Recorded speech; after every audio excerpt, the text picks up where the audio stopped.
Salut les gars, salut les amis. J'espère que vous allez bien. Le Barça évite le piège de Retafe aujourd'hui et s'impose 3 buts à 0. Et pourtant, le début de match, j'avais très peur. Très peur, pourquoi? Parce qu'on connaît déjà bien sûr cette équipe de Retafe. Retafe, normalement, ne joue pas le ballon. Ils ne viennent jamais jouer le ballon, ils viennent jouer l'ombre. Et les premières minutes du match, j'avais peur pour mes joueurs parce que l'impact physique que Retafe est venu mettre, les gars faisaient des fautes à répétition, c'est incroyable. Le nombre de fautes qu'a commis, qu'a subi, il s'appelle comment, Jules Koundé aujourd'hui, vraiment c'était incroyable. 3 joueurs, seulement si Jules Koundé, 3 joueurs ont écopé d'un carton jaune parce qu'ils ont fait des fautes vraiment à retardement sur Jules Koundé. Ça a été vraiment incroyable. Le début de match aujourd'hui me faisait très peur. Je me suis dit, le match aujourd'hui va être compliqué. Si les gars là arrivent à sortir de ce match déjà en étant tranquille, si on arrive vraiment à sortir de ce piège, bien sûr, je me suis dit que là, au moins, on va pouvoir faire quelque chose. Et heureusement qu'il y a eu la lumière. Ferran Torres, aujourd'hui, qui a inscrit un doublé, c'est lui qui ouvre la mèche, c'est lui qui nous met vraiment, qui calme les ardeurs de cette équipe parce qu'il fallait le faire, bien sûr, parce que les gars sont rentrés un peu trop chauds dans le match là. Bon, c'est vrai que ça fait longtemps, avant de rentrer directement dans le vif du sujet, pour parler, bien sûr, du débrief du match. Ça faisait longtemps que j'avais fait une vidéo sur le Barça parce que, comme je l'ai dit dans une précédente vidéo, je suis revenu en long large par rapport à mon absence. Ça faisait quasiment une semaine que je n'étais plus présent. J'ai tenu à m'excuser, bien sûr, pour mon absence, mais je suis de retour, les gars.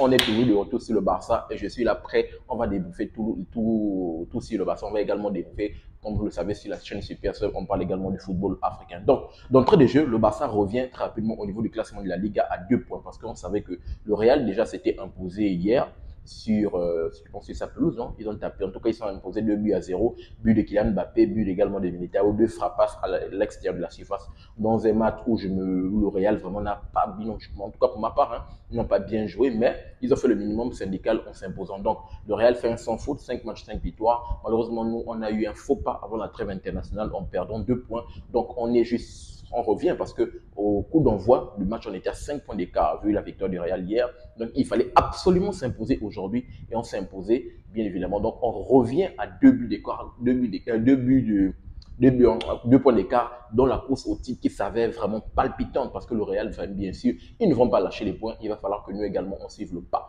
Mais on a pu le faire la saison précédente. Je pense au bout de la trêve hivernale, on était quasiment à 8 points d'écart. Mais avec cette équipe de Hansi Flick, j'ai confiance, ils ont pu revenir. Donc, je pense que pour ma part, les 2 points d'écart, ce n'est pas trop grave. Donc, le Barça, bien sûr, je vais revenir très rapidement par rapport à la composition de départ parce que je tiens à rappeler que Rashford, qui avait été très performant dans le match en Ligue des Champions, il n'a pas été titulaire. Mais je tiens quand même à rappeler que le fait qu'il soit rentré en deuxième mi-temps, vraiment, ça mis, parce que pour ma part, je m'attendais à ce qu'il soit titulaire dans le match. Parce que je me suis dit que peut-être Hansi Flick va poursuivre la performance, sachant que le gars, vraiment, il a gagné beaucoup en confiance. Le fait d'avoir inscrit un doublé, le fait d'avoir même permis à l'équipe, c'est même pas juste inscrire un doublé, il a permis à l'équipe de s'imposer dans le match du côté de Newcastle et de ne pas, bien sûr, tomber dans le piège. Donc, vraiment, je pense que ce doublé lui a donné beaucoup de confiance et j'ai pu l'observer dans le match parce que, comme je le disais, je pensais qu'il devait être titulaire. Malheureusement, voilà, il n'a pas été titulaire, mais le fait qu'il soit rentré en deuxième mi-temps et joué 45 minutes à la deuxième mi-temps, ça a été incroyable parce qu'il a été auteur d'une passe décisive,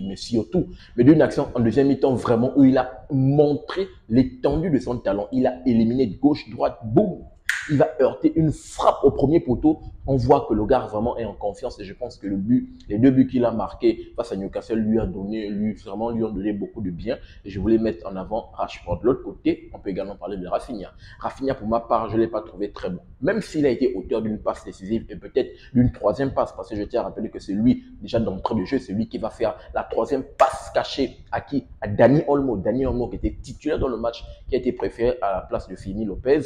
Dani Olmo qui va avoir l'intelligence dans le jeu de faire la talonnade. Il va sentir que Ferran Torres est arrivé derrière lui. Talonnade, Ferran Torres vient conclure dans un moment où, comme je l'ai dit d'entrée, cette équipe de Retafe vraiment essayé de nous faire mal. Donc, on a calmé les ardeurs. Le but de Ferran Torres a été un but hyper important. Et après, Rafinha va également sur, je pense, une genre de contre-attaque, à faire la place à Ferran Torres. Ferran Torres qui va se retrouver seul face au gardien. On voit la confiance, vraiment. Ferran Torres, il commence à devenir un serial buteur. Je pense qu'il a 4 réalisations. Il est quand même derrière Mbappé. Mbappé, on a 5. 4 réalisations. C'est incroyable pour Ferran Torres, bien sûr. Même s'il y a certains moments où Ferran Torres, 2 fois, il joue un peu les tocards. Il joue les tocards parce qu'il y a des buts, je me rappelle des actions, des matchs plutôt précédents, où Ferran Torres avait la possibilité de marquer dans des faits où c'était tranquille pour lui. Mais il a joué les tocards, il n'a pas pu concrétiser. Or que là, quand même, dans ce match, il faut le dire, il a été diabolique. Il pouvait même inscrire un doublé. Malheureusement, ça n'a pas donné, mais il a pu mettre les 2 premiers buts, surtout des buts hyper importants parce que ce sont ces buts qui calment les ardeurs de cette équipe du Retafe. Et pour revenir, comme je le disais tout de suite, à Rafinha, malheureusement, comme je dis, oui, il a été auteur d'une passe décisive, mais je n'arrive pas à trouver un Rafinha assez pointueux, assez, on va dire quoi, imposant dans le jeu. Il n'arrive pas vraiment, je ne sais pas si c'est parce qu'il joue sur le côté de Lamine Yamal, lui bien sûr qui est toujours absent, et je tiens toujours à rappeler. Je ne sais pas si c'est parce qu'il joue sur le côté droit ou bien il veut aller sur le côté, mais je n'arrive pas vraiment à trouver un Rafinha qui pèse sur l'équipe. Je n'arrive pas à trouver un Rafinha, bien sûr, qui arrive à s'exprimer, un Rafinha qui fait des différences et pourtant, je n'arrive pas toujours à trouver un Rafinha. Donc, je comprends le fait peut-être qu'il soit sorti. C'est peut-être un message quand Silfic essaie de faire passer un Rafinha et de faire entrer Rashford pour me dire qu'il y a la concurrence. Attention, parce que Rashford également arrive très fort. Donc, peut-être pour élever le niveau, je pense que la concurrence saine au sein de l'équipe, ça permet bien sûr d'élever le niveau des uns et des autres. Donc, je voulais revenir par rapport à ces 2 joueurs. Je vais également revenir sur la charnière centrale qui a été très performante. Eric Garcia et Christensen, aujourd'hui, ça a été du très lourd parce que je ne me rappelle d'aucune action de cette équipe du Retafe. Les gars ont été solides défensivement même Jules Koundé sur son côté. Et puis, Gérard Martin, attention, mais Gérard Martin, il porte le dossier 18 de Jordi Alba, d'un certain Jordi Alba à l'époque. Mais Gérard Martin, il a élevé le niveau. Gérard Martin a élevé. Est-ce qu'on peut parler rapidement de la performance de Gérard Martin ces derniers temps? Il est titulaire, mais je le trouve, je pense qu'il a un peu gagné en expérience. Parce que la saison précédente, les gars, ils réalisaient des performances vraiment nullissimes. Mais cette saison, quand même, on peut voir que le petit arrive à être calme. Il a un peu gagné en confiance et en maturité. Et je pense que son jeu arrive vraiment à maturité. Donc, Gérard Martin, je l'ai trouvé très performant. Le double pivot Frenkie de Jong avec Pedri, bien évidemment, toujours performant. Dani Olmo, très bon, auteur d'une passe décisive, talonnade qui sent, bien sûr, Ferran Torres, je l'ai rappelé, mais également un but, c'est la passe de Rashford. L'homme ballon, je pense que c'est Casado qui envoie l'homme ballon à Marcus Rashford. Rashford va avoir l'intelligence de temporiser à la dernière minute et de voir les arrivées. Passe à l'entrée de la surface, boum, on voit que Dani Olmo gagne au moins en confiance et arrive à mettre ce but-là. Mais je tiens également à rappeler le fait que l'entrée de Firmino Lopez, et là, je pense que le match précédent, Firmino était titulaire. Quand Dani Olmo rentre, puis qu'on sait que c'est les deux qui tournent là, c'est la concurrence qui se fait dans notre jeu entre Firmino Lopez et Dani Olmo. Donc, je dis le match précédent, Firmino Lopez titulaire, Dani Olmo entre, mais pas à la place de Firmino Lopez. Donc, ça apporte beaucoup de la confiance pour le joueur. Et là, pour ce match, Dani Olmo titulaire, Firmino rentre à la place, je pense, de Frenkie. Donc, ça apporte toujours de la confiance. Donc, on peut voir qu'Hansi Flick, quand même, arrive à bien gérer son groupe. Je voulais vraiment rappeler cela. Il arrive vraiment à bien gérer son groupe. Il arrive à faire le turnover. Même pour ma part, je pense que Pedri est sorti un peu trop tard. Dès l'instant où on avait 3-0, pour ma part, je pense que Pedri allait sortir. Pedri allait sortir. Un joueur que je voulais voir, c'est le petit Ronny Bardi. Voici un petit que je voulais voir aujourd'hui. Je voulais qu'il rentre un peu plus tôt. Dès l'instant où on avait mis 3-0, je voulais qu'il rentre un peu plus tôt. Même s'il est rentré un peu plus tard, c'est pas grave, il est rentré. Mais j'ai trouvé un petit qui a faim.